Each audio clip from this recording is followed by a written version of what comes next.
So Bill Goldberg has been in the news here in the last few hours.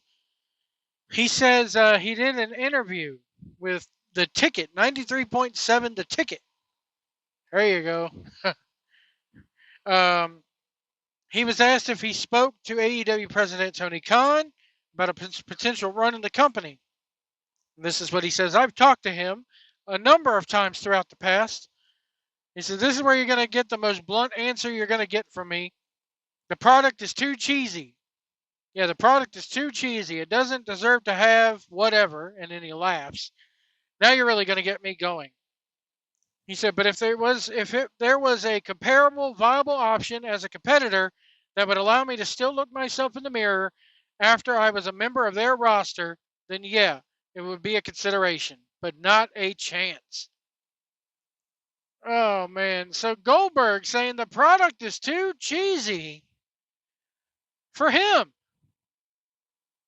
I don't know if honestly if I'm looking at it, AEW is not the place for Bill Goldberg, and he's right. It's too hokey, it's too cheesy. Goldberg, it's himself, that character, the way he portrayed himself the last few times he's been in WWE, being the family man and being, having his son hoisted up on his shoulders and all that was it's too cheesy for AEW. So it's just not a good mix, and I've said this all along. It would pop a big rating, and then they'd be right back down to 800, 900,000, sometimes 700,000 people again. But I mean, AEW is not in the, like I was gonna say, it wouldn't sell tickets, it wouldn't draw ratings, but that's again, like CM Punk said, that's not AEW's business model. They are not in the business of selling tickets. They are not in the business of selling pay-per-views. Even though I think the Dynasty pay-per-view is probably, when the numbers come out for that, it's going to do really well. Um, but and it was an okay pay-per-view. It was probably one of the best pay-per-views they've ever done. Was it better than WrestleMania? No, but I mean, I don't think I don't think anything's going to come close to WrestleMania. As a whole, that pay-per-view lacked in a lot of ways as far as storylines go. But they're not in the business of storylines either. They are not in the business of creating good storylines. If you ask Tony Khan, people just want to see good matches. People just want to see good matches, according to Tony Khan, and that's all he's in the business in, is producing matches for the sake of producing matches. And that's not what professional wrestling is supposed to be. Pro- professional wrestling, sorry guys, should have a mixture of both. It should be person A wants to fight person B.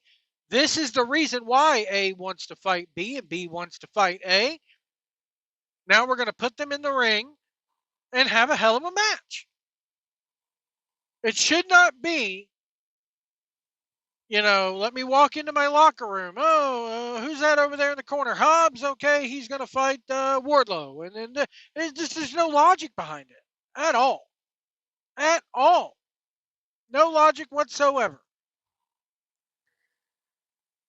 Oh man, I'm rolling up on I-80 today. This wind is crazy over here in Nebraska.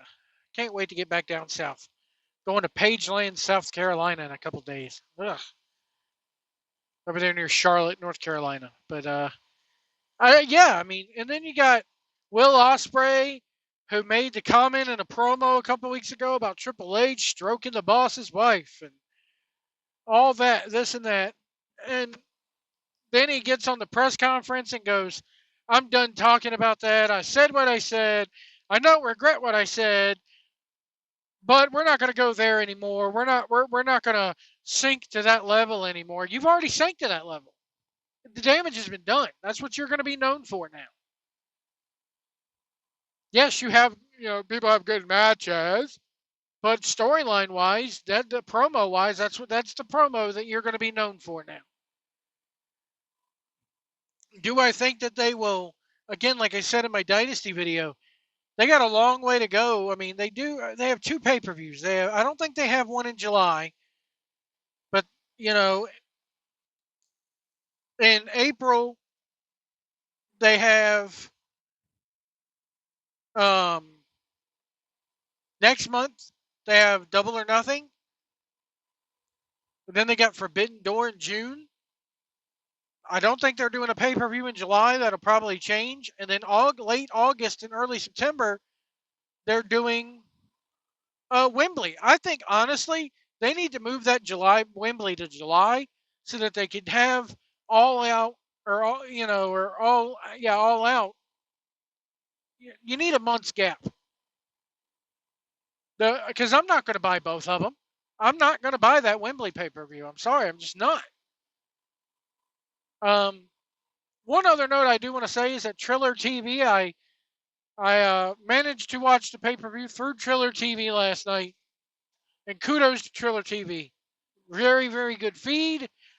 They had a live chat room in there so people could chat about the pay-per-view. Although you can pretty much understand what kind of muckety-muck was going on in that chat room.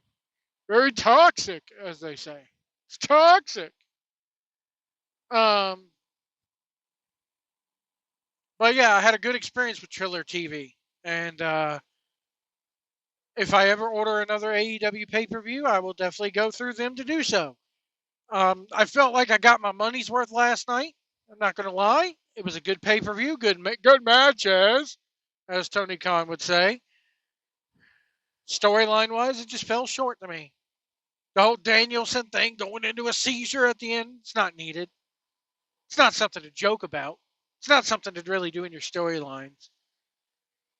And the Jericho thing was just stupid. I did not like the finish of that match at all. But you can go listen to my Dynasty review. It's up here on the channel. But I just wanted to give a couple thoughts here about Bill Goldberg.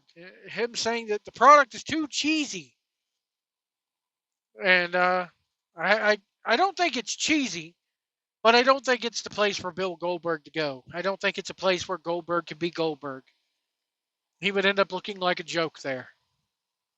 Anyway, folks, we'll see you down the road.